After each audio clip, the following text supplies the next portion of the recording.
Se viene la noche para la basura que gobierna Venezuela. Los dos dictadores, la que funge como presunta presidenta interina, Delcy Rodríguez, y su amigo, su compinche, su cómplice, que maneja la estructura represiva, Diosdado Cabello, están realmente en una situación muy complicada, porque no solamente está demostrándose en la Venezuela actual la incapacidad y corrupción de esta gente para tomar un tema como fue el de los dos terremotos, como ahora los tremendos apagones que están sufriendo los venezolanos. Les vamos a mostrar solamente un trocito de video de estos apagones. Mírenlo.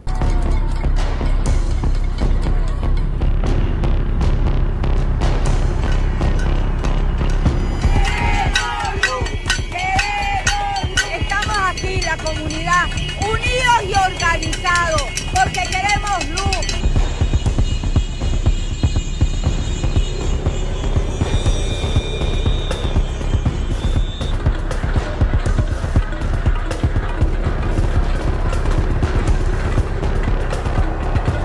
Ahí está, filmando.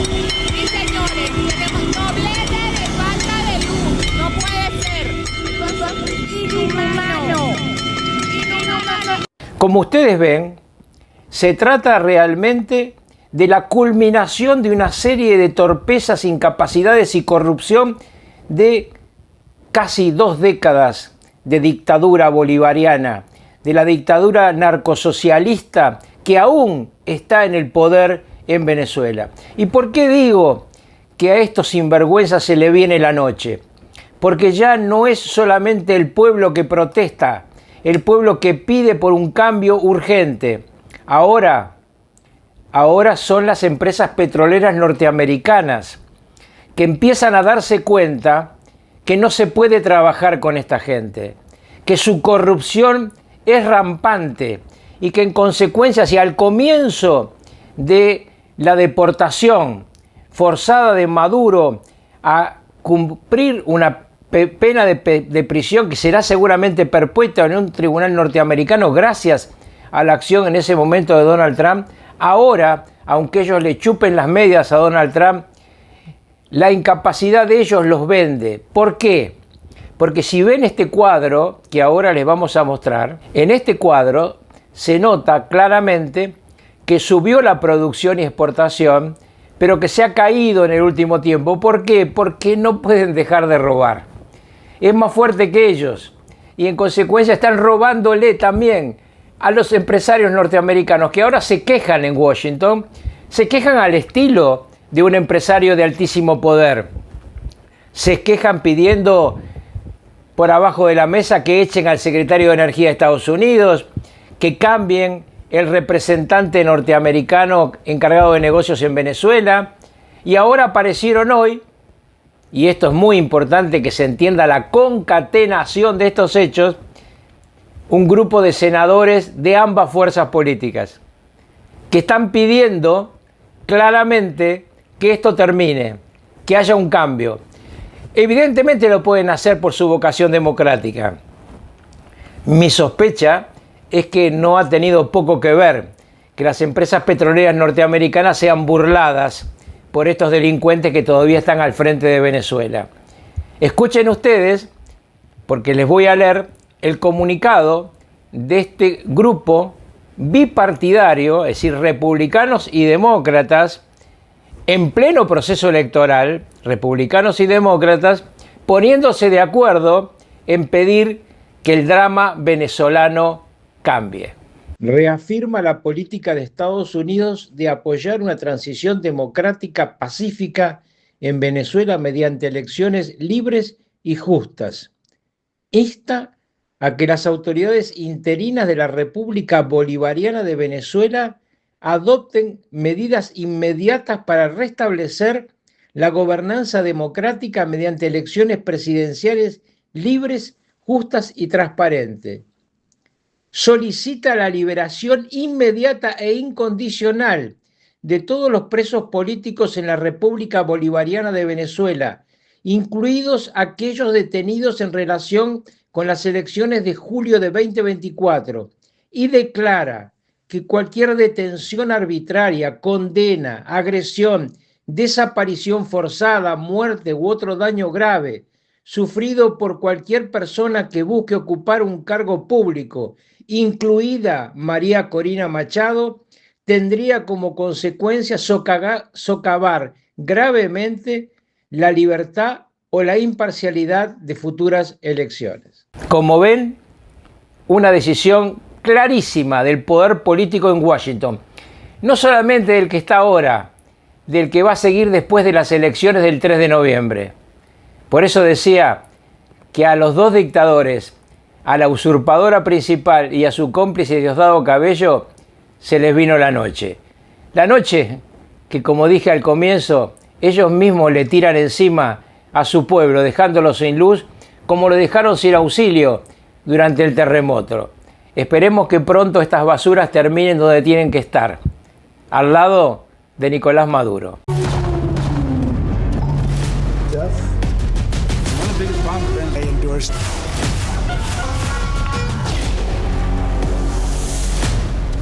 El secretario de Estado de Estados Unidos, Marco Rubio, aseguró que espera que la transición en Venezuela tome meses y no años, y ha insistido en que el proceso requerirá constancia, pero también paciencia.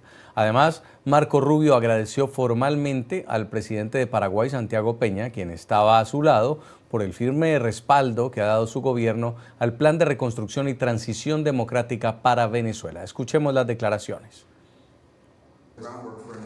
Como ya he dicho, tienen que tener libertad de prensa, tienen que tener participación multipartidista, tienen que tener reconciliación nacional y además una comisión electoral que actúe con precisión, que cuente cada uno de los votos. Así que eso tiene que suceder y tenemos que trabajar sobre esto, pero reitero, solamente han pasado 6 meses desde que Maduro fue destituido. Y hay mucho que está sucediendo en estos momentos con la economía y cosas así que estamos moviéndonos en diferentes caminos. El primero es la vida cotidiana, la economía y bueno, todo eso en Venezuela debemos mejorarlo para que sea más próspero. También tenemos que facilitar la transición política y también tenemos que tener un papel que desempeñar en cada parte de la sociedad venezolana. No solamente es organización de elecciones, sino toda la construcción del futuro del país y de sus elecciones. Así que con perseverancia y un poco de paciencia, no años, pero ciertamente meses, semanas, vamos a necesitar algún tiempo para lograr esto. Porque imagínense, en algunos otros se ha logrado durante décadas. Pero si miran las transiciones en Europa del Este, por ejemplo con el telón de acero y esta caída, se demoraron alrededor de 3 años y medio del totalitarismo hacia la democracia y estas cosas son muy difíciles de manejar. Yo sé que todos estamos acostumbrados a resultados inmediatos y tenemos unas expectativas muy altas, pero si lo queremos hacer de la manera correcta, si queremos tener una transición democrática correcta que traiga a la sociedad y bueno, que haya una reconciliación real, necesitamos que participen libremente los otros participantes y también necesitamos una economía para que el futuro no herede un desastre, para que no herede un proceso de reconstrucción, sino que haya un Estado funcional. Así que todo esto es lo que necesitamos y no se logra de un día para el otro, pero las agujas están hacia el punto que queremos y hacia donde todos queremos y si hay progreso, y bueno, el progreso va a continuar y estamos comprometidos con esto.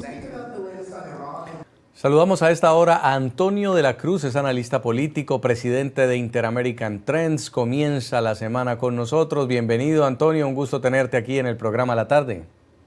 Un gran placer, Jason, siempre estar contigo y la audiencia de La Tarde. Delcy pide paciencia, Rubio pide paciencia. ¿Hay paciencia todavía? Es muy buena la pregunta porque el pueblo venezolano ha tenido 20 años de paciencia, por lo menos. Sin embargo, la paciencia es la que nos puede llevar en este momento a las elecciones, que es lo que al final conduce la tercera fase. Jason, ¿qué ocurre? El secretario Rubio, cuando planteó que se iban a reunir la Asamblea Nacional de 2015 encabezada por Dinora Figuera y el representante, y aquí es importante, el representante del Ejecutivo que ellos consideran, que es la que administra el interinato, Delcy Rodríguez, que es Jorge Rodríguez, el 1 de agosto indicó que se iniciaba la tercera fase, que es la fase de la transición a la democracia. Recordemos que está establecido 3 fases. La primera, estabilización, que es básicamente que no se generara caos o se genere caos dentro del país, control del país en ese sentido. Segunda fase, recuperación económica, que es a través del regreso de las empresas petroleras al país. Y tercera fase, la transición democrática.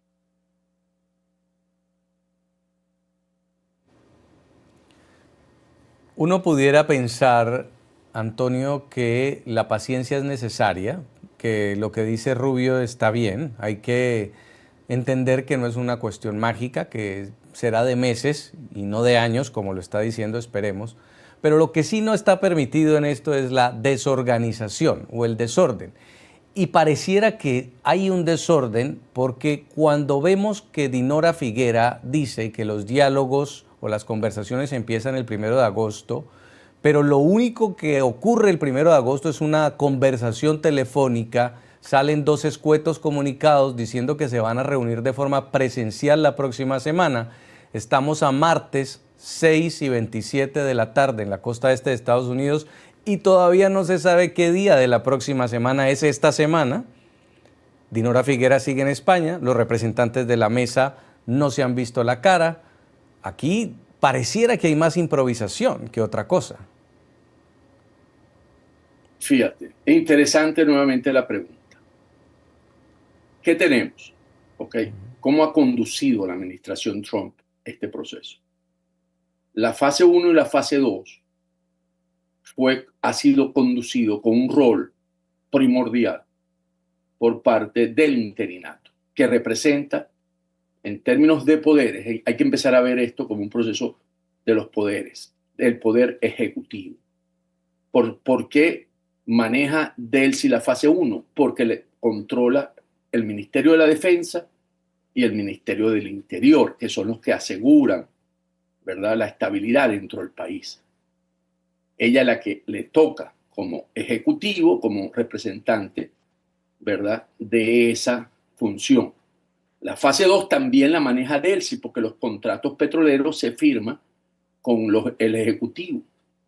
La fase 3 la maneja la Asamblea 2015. Aquí hay un dato importante, Jason, que los 3 comunicados, porque lo que sí produjo el 1 de agosto fueron 3 comunicados en el mismo sentido y en la misma dirección, que es que Jorge Rodríguez no representa una Asamblea Nacional, sino al interinato. Y ahí sí hay un distingo. ¿Por qué hay un distingo? Porque en la fase 3 se reconstruyen las instituciones que son el Consejo Nacional Electoral, que son las líneas de conversación y de acción, el Tribunal Supremo de Justicia, ¿verdad?, la garantía de los derechos políticos venezolanos, a los venezolanos, y la libertad de expresión, es la 4. Entonces, ¿qué tenemos? Tenemos que en estas comisiones de trabajo, si lo queremos ver como un legislativo, se arman comisiones de trabajo para llegar a una propuesta. Y por eso Rubio dice, esperemos que sean meses y no años, porque son conversaciones para llegar a un acuerdo de los integrantes del Consejo Nacional Electoral y del Tribunal Supremo de Justicia, que si tuviésemos la vocación y el enfoque a obtener esos representantes, eso se puede conseguir en un mes, mes y medio a lo máximo, porque son los que después está poder electoral y poder judicial, son los que se van a encargar, sobre todo el poder electoral, el Consejo Nacional Electoral, de organizar las elecciones. Venezuela hoy lo que más urge no solamente voy a poner la condición de la liberación de los presos políticos y una elección que sea reconocida por todos los venezolanos, y por eso la importancia de la integración del Consejo Nacional Electoral. Por eso Rubio habla de reconciliación. No de reconciliación en términos de que la justicia no se aplique, no, en que los venezolanos se concentren y fluyan a tener una solución lo más pronto posible. ¿Por qué? ¿Cómo ocurre en Venezuela esto?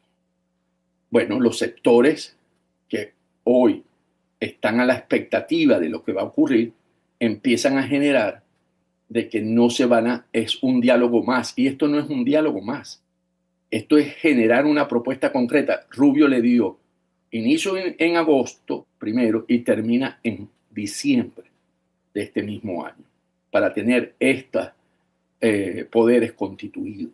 Y eso que permite que una vez que eso se logre, llegamos a la elección. ¿Qué pasa con nosotros los venezolanos? Empezamos a pedir que los integrantes del Consejo Nacional Electoral tienen que medir 2 metros, ojos azules, ¿verdad? Summa cum laude, postdoctorado, hablen. Y eso empieza a alargar en los tiempos para conseguir ese tipo de perfil. Y eso sí lo aprovecha Delcy Rodríguez y Jorge Rodríguez, porque ellos sí tienen un objetivo de que esto se alargue. Pero nosotros, en la fuerza democrática, ya te doy la palabra, tenemos que conseguir que lo que dice Rubio. Esto está siendo manejado por el secretario Rubio. El jefe de Delcy Rodríguez es Rubio y el jefe de Dinora Figuera es Rubio. Y eso lo comentaba más temprano. Me gusta que usted está viendo el vaso medio lleno. Lo único que no le puede salir mal a Trump y a Rubio es Venezuela, porque lo están sacando como bandera de victoria en cada discurso que pueden. Que lo de Venezuela está saliendo bien, que va maravillosamente. Hasta hoy reunido Rubio con el presidente de Paraguay, vuelve y habla de Venezuela y dice que va en camino hacia la democracia. Ellos van a mover todo lo que sea necesario para que esto salga bien. Sin embargo, usted también toca el otro punto, y es que los Rodríguez van a tratar de dilatar lo más que pueden. Y si las prioridades son un Consejo Nacional Electoral, como usted lo dice, ¿por qué tienen que poner en los comunicados como prioridad que van a hablar de la asistencia a los afectados por el terremoto? ¿Qué tiene que hablar Jorge Rodríguez con Dinora Figuera? Ayudas del terremoto. O, por ejemplo, fortalecimiento de la democracia. ¿Cuál democracia? Si apenas la van a construir, porque no hay una democracia. Es claro que no hay democracia cuando se roban las elecciones y cuando la presidenta está puesta de forma interina. Al final lo último que ponen es garantías políticas. Pero aquí hay una estrategia para también alargar esto y no hablar de lo que se tiene que hablar. Lo que los 3 comunicados dicen, como lo señala, es hablar de los terremotos, la ayuda, las instituciones, las libertades, ya está la política, la recuperación y las elecciones. Buscar otro tema no va con esta agenda, ¿verdad? Esta hoja de ruta. ¿Por qué se coloca lo de los terremotos? Es una excelente pregunta. ¿Por qué? Porque definitivamente recordemos que días antes de que el secretario Rubio o Dinora Figuera publicara que se iniciaban las reuniones el 1 de agosto, una semana antes, unos días antes, ¿verdad? Jorge Rodríguez declaró que no era el momento de hablar de elecciones ante los sucesos de los terremotos en Venezuela y que en este momento no iba a haber una agenda electoral. En ese momento, cuando sale el comunicado de Dinora Figuera, respaldado por Marco Rubio, y digo Marco Rubio porque no fue por el Departamento de Estado directamente dentro del logo, quiero decir, sino que él es el que firma con su ex y dice felicito, y después sale Jorge Rodríguez diciendo que sí en los acuerdos. Es que aquí, si estamos viendo que se quiere construir consenso, ese es un punto que lleva a la mesa Jorge Rodríguez, pero también muestra que es lo uno y lo otro, que aquí no hay una secuencia de uno tras de otro. Aquí lo que está planteado es Ok, se conversa de la ayuda humanitaria y todo lo que requiere, porque si lo vemos como funciones, que lo dijimos al principio, legislativa y ejecutiva, el manejo de los terremotos es del Ejecutivo, es del interinato, no del Legislativo. El Legislativo puede facilitar algunas leyes para uso extraordinario de recursos, pero no la solución de la situación humanitaria. Antonio de la Cruz, analista político, presidente de Interamerican Trends. Esperemos que esa fecha llegue para la reunión presidencial esta semana y que no sea otra llamada telefónica. Gracias por haber estado con nosotros. Recuerda, Jason, que vivimos en un mundo virtual. Tú y yo nos estamos comunicando por un mundo virtual. El liberalismo es el respeto irrestricto del proyecto de vida del prójimo, basado en el principio de no agresión y en defensa del derecho a la vida, a la libertad y a la propiedad.